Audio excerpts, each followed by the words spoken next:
Bom, então, depois que a gente já aprendeu a mexer o básico, né, do Hypershade, a gente já aprendeu a aplicar materiais aqui e tudo mais, a gente vai fazer uma introdução ao V agora, né? Vamos entender o que é o V, onde que a gente trabalha o V aqui no Maya, né? E a partir daí aprender a fazer o que a gente chama de mapeamento de UV, né? Que é trabalhar o V para a gente aplicar a textura exatamente onde a gente quer.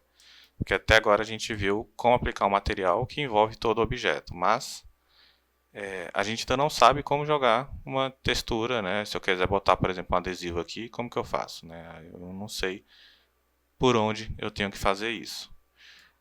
Então, para aplicar materiais, texturas em locais específicos, né, materiais não, mas texturas, imagens em locais específicos, a gente trabalha com o V. Para trabalhar com o V dentro do Maya, a gente não faz isso na nossa viewport padrão aqui. A gente trabalha no nosso editor de UV. Para encontrar ele aqui no Maya, eu vou botar aqui em Modeling. Né? Ele tem em vários locais diferentes aqui. Né? O primeiro, o atalho dele aqui na shelf, é esse xadrezinho, né? Esse checker aqui. Ó. Se eu botar o mouse em cima, ele aparece o V-Editor. Né? É só apertar, aí ele abre para a gente aqui o nosso editor de UV. Antes da gente ver o editor, vamos só ver onde mais a gente consegue abrir ele aqui. Se a gente vir aqui o Windows, aqui embaixo a gente também tem ele, ó, editor, o V-Editor. E se a gente vir aqui também, ó, o V, a gente também tem ele aqui, o V-Editor, né? Então tem vários lugares que a gente consegue achar ele, caso você não se lembre onde especificamente um está. Então beleza, a gente tem um cubo, né, um objeto bem simples aqui, e eu vou abrir o nosso editor de UV. Eu vou clicar fora aqui por enquanto, não estou com nada selecionado. Ó, aqui a navegação é a mesma da viewport, né? Alt botão do meio faz o translate, Alt botão direito faz o zoom. O que acontece? Aqui no nosso V-Editor a gente tem um plano cartesiano, né? Onde a gente tem as informações horizontais e verticais. Aqui, no caso, a gente poderia chamar de x e y, né? Mas o software ele não chama de x e y, né? Ele chama de u e v. Né? Por que ele chama de UV? Porque aqui no caso ele trabalha com essa nomenclatura diferente porque os termos x e y já são utilizados no ambiente 3D. Então, como a gente está trabalhando no ambiente tecnicamente 2D, então ele optou por essa nomenclatura de U e V. Né? É só uma coisa simples aí. Então a gente costuma brincar que U e V é horizontal e vertical, né? Só para ficar mais claro aonde que é o U e aonde que é o V. Então, ó, tá tranquilo. A gente tem aqui o nosso plano cartesiano, tem algumas ferramentas aqui que a gente vai vendo, algumas com o decorrer, mas vamos entender como que o objeto ele reage, né? O que é o objeto aqui dentro? A gente tem um cubo aqui no nosso universo 3D, mas o que acontece com o cubo aqui no nosso V-Editor, né? Já que o V-Editor ele não tem profundidade, ele é só um plano 2D. Eu vou selecionar nosso cubo e aí ele vai abrir para a gente, ó, a malha do nosso objeto já aberta. Né? Mas como que a UV ela abre dessa forma? Né? Primeiro porque isso aqui é uma primitiva, né? Então todas as primitivas, né, elas já vêm com uma UV padrão. Mas ao decorrer do tempo, se a gente for dando extrude, adicionando linhas e tudo mais, o Maya, né, ele não reconhece para onde que tem que ir essa UV. Né? Se eu sair dando extrude aqui, ele não vai sair dando extrude aqui, porque ele não entende que é isso que tem que fazer. Então, a partir do momento que o objeto fica mais complexo, vai ficando mais complexo, a gente tem que remapear, né? A gente chama isso de mapeamento. Então, a gente tem que fazer um novo mapeamento do objeto para a gente conseguir texturizar exatamente aonde a gente quer. Um exemplo aqui tem uma imagem bem simples, que é como funciona a UV. Né? Aqui a gente tem um cubo em 3D, e aqui é como se a gente fizesse o cortes. Então é isso que a gente vai fazer quando a gente mapeia o V. A gente faz cortes em locais específicos para a gente conseguir abrir essa malha em um plano 2D e a partir daí a gente faz a texturização onde a gente quer. né? É o processo parecido com do Paper Toy, né? O Paper Toy a gente pega, a gente faz o corte onde a gente quer, né? E aí depois a gente monta e aí vira o bonequinho de papel bem legal. Então o V é basicamente isso. A gente pega a malha 3D, aplica alguns cortes e aí depois essa malha ela se abre em um plano 2D. Isso é importante saber que a malha 2D, né, no caso a UV, ela não influencia de forma nenhuma na malha 3D, né, de forma que eu falo na modelagem. Então, por exemplo, se eu pegar, vamos dizer que eu tenho um plano aqui, e aí eu pego, sei lá, um vértice aqui da minha UV e movo. Ele não vai mexer o vértice do meu objeto 3D. A nossa UV, ela trabalha independente do nosso modelo 3D. Então, eu posso fazer o que eu quiser na minha UV, que não vai alterar a forma do meu objeto 3D, né? Ela não altera, é a modelagem que a gente fez. Então, vou fechar aqui só para a gente ter esse conhecimento. Eu vou mostrar isso agora aqui, só para não ficar nenhum outro tipo de dúvida, né? Como assim não afeta? Porque, por exemplo, eu vou pegar aqui, ó, vou botar em Vertex e vou mexer aqui. Quando eu seleciono aqui, por exemplo, eu selecionei esse vértice, ele já seleciona aqui na minha UV também o vértice, ó. Vou aproximar aqui, ó, ele selecionou esse vértice aqui também, né? Então, beleza, ó, selecionei aqui e eu vou mexer. O legal é que ele já aparece ali para mover também. Então, ó, se eu mover aqui, ele não altera a minha UV. A minha UV continua padrão, do jeito que estava. Da mesma forma que, se eu pegar aqui, ó, pelo o meu V-Editor e mover, ele não altera aqui no meu modelo 3D. Por quê? Porque aqui eu estou mexendo na malha do meu objeto e aqui eu estou mexendo na UV do meu objeto, né? São coisas que funcionam separadas, apesar delas serem do mesmo objeto, mas elas funcionam de forma diferente, né? Aqui é para a modelagem, né? Para a gente fazer o shape, né? O formato do nosso objeto, e aqui é para preparar a malha do objeto para receber textura. Então, a gente mexendo aqui pode fazer o que for, não vai alterar o formato do nosso objeto. Né? O legal é que nas versões anteriores do Maya, quando a gente selecionava, por exemplo, igual eu fiz, um vertex, selecionava e mexia, ele não deixava, a gente só conseguia selecionar, mover colocando em UV aqui. Ó. Então, se eu colocar em UV, aí aparecem os pontos, né? O V é o mesmo ponto, fica localizado no mesmo ponto de um vértice, o ponto de UV, e aí a gente conseguia mexer só através de UV. Mas nas últimas versões aí a gente já consegue mexer em Edge, em face também. Ó. Se eu botar em face, clicar, eu consigo mexer em toda a minha face. Não é só uma curiosidade em relação às versões anteriores, que antes a gente só conseguia mexer aqui dentro do nosso V-Editor através do modo componente de UV, mas agora a gente já consegue com linha, face e vértice. Tá, então aqui uma explicação simples sobre como que é o UV, o que é o UV, né? Que a gente então viu que é basicamente a gente fazer cortes no nosso modelo e aí ele vai botar essa malha aqui num plano 2D e a partir disso a gente consegue ter uma noção da onde que é o que, né? Por exemplo, essa face, onde que é essa face aqui? É só a gente, por exemplo, botar em modo face e passar o mouse em cima, ó, que ele mostra. Então eu sei que essa face é essa daqui. Agora, se eu quiser colocar, igual eu tinha comentado, sei lá, um adesivo aqui, eu sei que é só eu pegar e botar um adesivo aqui. Mas eu faço isso direto no Maya? Não, aí não dá para fazer direto no Maya, né? Assim, a gente tem que preparar uma imagem num editor de imagens, no caso pode ser o Photoshop, qual mais que tem? Tem o Fireworks, tem o GIMP, né, que é gratuito, mas isso tem que ser feito no editor de imagem, né? A gente tem que pegar ele e a gente vai ver isso já já, como exportar essa UV para um editor de imagem para colocar uma textura exatamente onde a gente quer. Então, é basicamente isso aqui, a nossa introdução ao V, né? A gente, como eu comentei, a gente ainda vai ver bastante coisa aqui. Tem só mais uma coisinha legal, que eu vou comentar brevemente, mas depois a gente vai ver isso mais a fundo. Que é o que?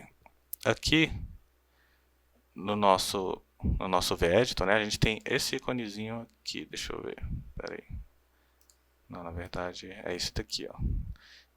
Esse íconezinho é bem interessante, né? Esse daqui, ó, deixa eu ver o nome dele, que é o Checker Tiles, né? O Display Checker Tiles, que é como se ele simulasse a aplicação de uma textura, né? Eu não apliquei nenhuma textura, mas ele simula uma aplicação de textura para a gente, para ver se a malha do objeto está aberta, né? Se está funcionando, se a UV do objeto está funcionando. Como que a gente sabe se a UV do objeto está funcionando? Quando, por exemplo, os quadradinhos aqui, ó, eles estão todos uniformes. Se tivesse um quadradinho mais esticado ou mais comprimido, aí eu saberia que tem uma área na UV aqui que ela está tensionada, que ela não está legal. Então, significa que quando eu aplicar uma textura, essa textura vai ficar deformada. Mas aqui, ó, tá tudo tranquilo, né? A gente vê que está tudo quadradinho, claro, porque é uma primitiva, então ele já vem com a UV funcionando. Mas vamos deformar ela de propósito aqui, só para ver, entender essa diferença. Deixa eu ver que face que é essa de baixo aqui, ó. Então vamos lá. Deixa eu ver se a gente consegue escurecer essa imagem.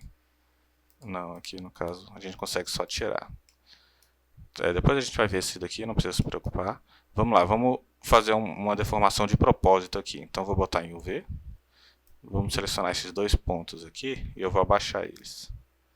Ó, quando eu abaixo os meus pontos de UV aqui, automaticamente ele já altera aqui, né? Claro, porque a gente está alterando o mapeamento da UV. Então a gente está alterando a forma com que a textura vai funcionar no nosso objeto. E quando eu abaixei, o que aconteceu? Ele esticou aqui a nossa textura. Né? Isso significa o quê? Se eu aplicasse, por exemplo, uma textura, vamos dizer, cerâmica, né? Aqueles ladrilhos de cozinha, que ficam uns quadradinhos pequenininhos, agora cada quadradinho ia ficar super esticado, então ia ter uma deformação que não ia ser legal. Mesma coisa aqui do lado, olha a confusão que aconteceu aqui. Justamente porque aqui, ó, a gente tem essa linha que ficou torta. Né? Então, por conta dessa linha que ficou torta, ó, a gente consegue visualizar como se fosse a linha imaginária aqui, ó. Porque aqui ele está de um jeito, né, e aqui ele está do outro. Então, a gente ainda vai ver bastante coisa de UV, né, mas é só importante a gente ver isso, né, como que ele reage aqui, ó. Né, então, qualquer alteração que eu fizer aqui na nossa UV, ele vai fazer aqui no nosso objeto. Agora vamos dizer, ele estava aqui padrão, né? Se eu abaixar, por que ele está esticando? Né? Porque eu estou dando, eu sei que está difícil de visualizar, deixa eu tirar a imagem aqui. Ó, porque antes, vou subir aqui rapidinho, ele tem todo essa face aqui, né? Para receber essa textura. Ó, então para receber essa textura aqui. Só que de acordo com o que eu for abaixando, ele vai ter menos quadradinhos para espalhar nessa face, por isso que ele estica. Então se eu abaixar, eu vou deixar só um quadradinho, ó, vamos lá. Eu vou abaixar até ficar um quadradinho. Ó, um quadradinho. Então ele faz tudo isso daqui, ó. A gente vê que na nossa textura ele é um quadradinho pequenininho, mas aqui no nosso objeto ele está uma linha, né, enorme aqui. Então, dessa maneira, a gente já sabe que não está legal, que a nossa textura ela vai sofrer uma deformação enorme aqui. Né? A nossa linha de corte aqui, nessa essa linha lateral aqui. Né? Fica bem esquisita a nossa textura. A gente sabe que ela é um monte de quadradinhos, mas em alguns pontos ela faz umas formas que é difícil de identificar. Né? Então, vou dar Ctrl Z aqui, só breve explicação da relação da nossa UV. Né? Então eu vou desabilitar a nossa textura aqui. Essa textura que eu falo é só uma prévia de textura, né? E tá tranquilo. Agora a gente vai ver como que a gente faz então, né? A gente ainda não vai precisar fazer o mapeamento, a gente vai usar esse mapeamento padrão que vem da primitiva. Depois a gente vai fazer mapeamento de objetos mais complexos, né? Mas uma primitiva ela não tem necessidade. Agora então o que a gente vai fazer é pegar essa UV padrão, né, e jogar no editor de imagens para a gente colocar a textura que a gente quiser e depois voltar e ver o resultado aqui no Maya. Então aqui o que a gente vai fazer? A gente vai pegar esse cubo, né, e nós vamos jogar uma textura de dado nele, né, como se fosse um dado simples aqui para a gente ver, né, como que aplica, o que a gente pode fazer de diferente na nossa textura, além de aplicar só um material. Como vai ser um dado, né, então eu vou só aplicar uma ferramenta bem simples aqui para deixar as bordas um pouco mais suaves, né, ao invés de ser essa borda totalmente rígida, né, 90 graus aqui. Então eu vou vir aqui, vou selecionar todas as minhas linhas, né, e eu vou usar uma ferramenta aqui chamada Bevel, né, a gente tem um atalhozinho dela bem aqui. Quando eu aplico o Bevel, né, ele vai ficar assim, só que eu vou vir aqui no input do Bevel, ó, e vou diminuir, se eu não me engano, é o offset. Não, offset não. Roundness. Deixa eu lembrar qual que é. Ah, aqui ó, fraction. Vou diminuir um pouco o fraction. Não tanto, 0.01. Vou botar 0.05. 0.05, tá? Tá legal. Só que ele fica com essa linha meio quebrada aqui, né? O que o Bevel faz? Ele pega aquela linha que existia e divide ela em duas, né? E aí ele deixa esse espaço aqui no meio. Só que a gente consegue adicionar segmentos, né? Esses segmentos aqui é justamente para ele adicionar mais linhas aqui para tentar deixar mais suave. Então eu vou vir aqui em segmentos, tá 1.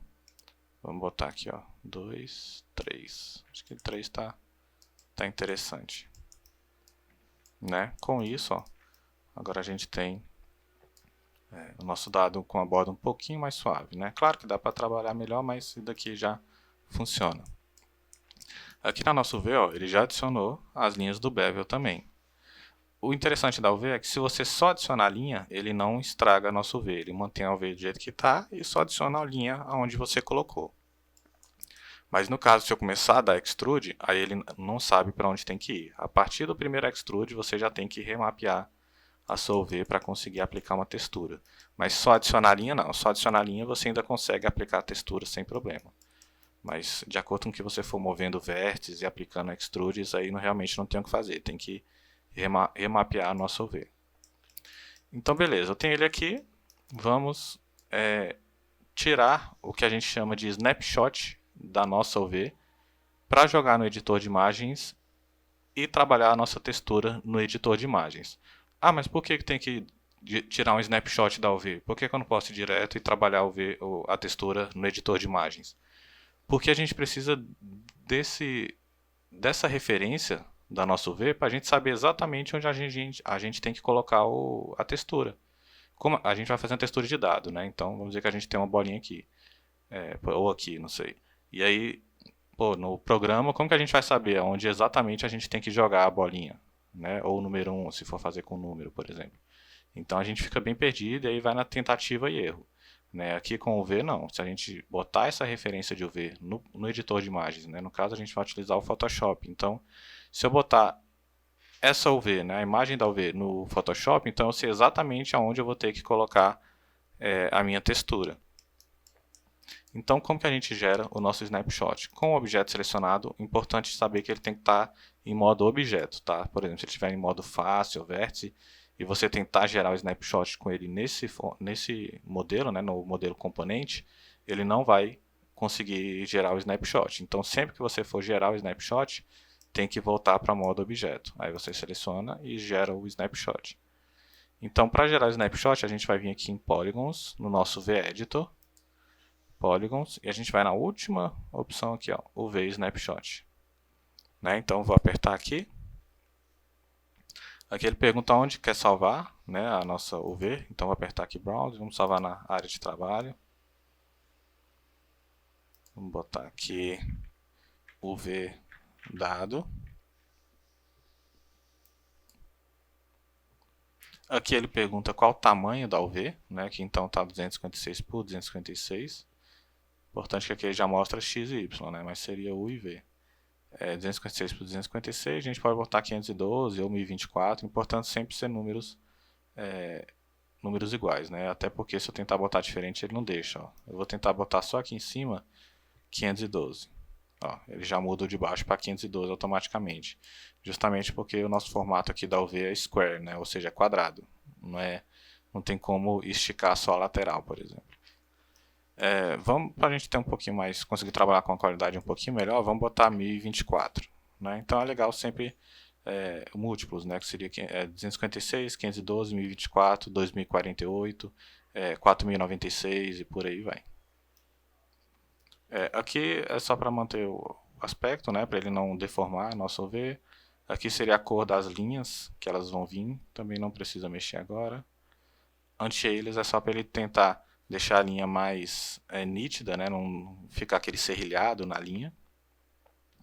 E o formato, eu costumo deixar ou JPEG ou PNG, né, os dois a gente consegue trabalhar tranquilo no editor de imagem, no caso no Photoshop. Vamos deixar, deixa eu ver, PNG mesmo, que ele já vai vir com fundo transparente, aí ele vai ficar visível só as linhas. Aqui embaixo não precisa mexer nada, tá? Pode deixar do jeito que tá. Então tá tudo certinho, só dá um OK, que aí ele vai falar aqui embaixo pra gente, ó. O arquivo foi salvo nesse local aqui. Então agora a gente vai jogar no Photoshop e trabalhar a nossa textura.